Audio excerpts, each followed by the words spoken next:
and welcome to a very special week of the Nightly Nuge. We're going to call it Freedom Week, Ted, and I do feel the winds of freedom blowing in the country right now. Happy Monday, my friend. You know, you call it a very special Nightly Nuge celebration of freedom. Story of my life. 24/7, 365, 73.7 years sober. I'm telling you, Keith, these are hallelujah moments, so let's share it with we the people who celebrate truth, logic, common sense, life, liberty, the pursuit of happiness, and that really controversial thing, the U.S. Constitution.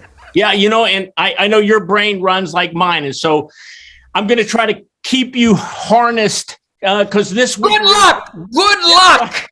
I understand. I want to talk about the Supreme Court and justice this week, and I want to start with the Second Amendment case that came down, the New York Rifle and Pistol Association against the state. And just to give our listeners just a little bit of a background, in the state of New York, you only have the right to maintain and keep a weapon at home. And if you want to get a permit to carry your weapon in public, you had to show a very heightened problem. Like need. It wasn't a need. You had to prove right. Need. And self-defense wasn't a justifiable need. It had to be greater than that. And so you know what, Ted, I'd just like to start with, I'm going to read what the court said on that. And then I want you to give us your take. Here's what Justice Thomas wrote. The constitutional right to bear arms in public for self-defense is not a second-class right subject to an entirely different body of rules other than the other Bill of Rights guarantees. We know of no other constitutional right that an individual may exercise only after demonstrating a government officer some special need. That is not how the First Amendment works when it comes to unpopular speech or the free exercise of religion. It's not how the Sixth Amendment works when it comes to a defendant's right to confront the witnesses against him. And it's not how the Second Amendment works when it comes to public carry for self-defense. That almost sounds like Ted Nugent wrote that. Well, if I may, on behalf of reasonably intelligent, historically researched, we the people Americans, I would like to offer the following. Duh.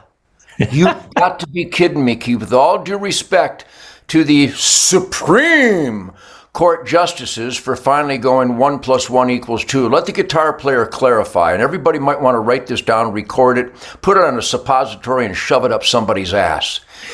The U.S. Constitution was written, especially the Bill of Rights, identifying God-given individual rights. And I could wax poetic extensively on this, but I'll keep it real simple for my Nightly Nuge truth mongers out there, because I'm a truth monger, truth, logic, and common sense.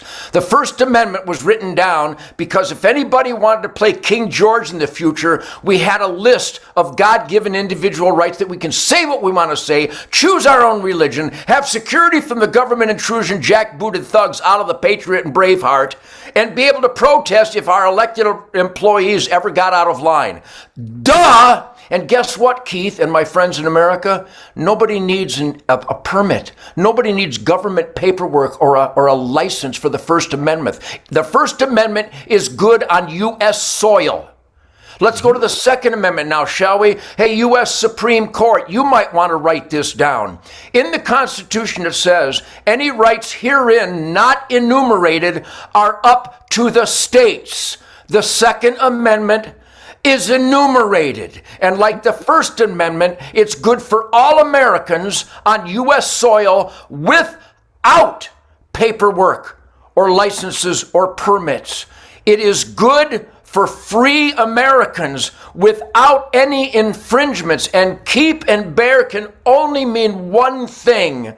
It's mine, and I've got it on me wherever I may roam. So God bless SCOTUS, but I think the guitar player actually has a better grasp of the concept of God-given individual rights as guaranteed by the U.S. Constitution. Drive safely. You know what? All you listeners of the Nightly Nuge, obviously, Ted and I thank you.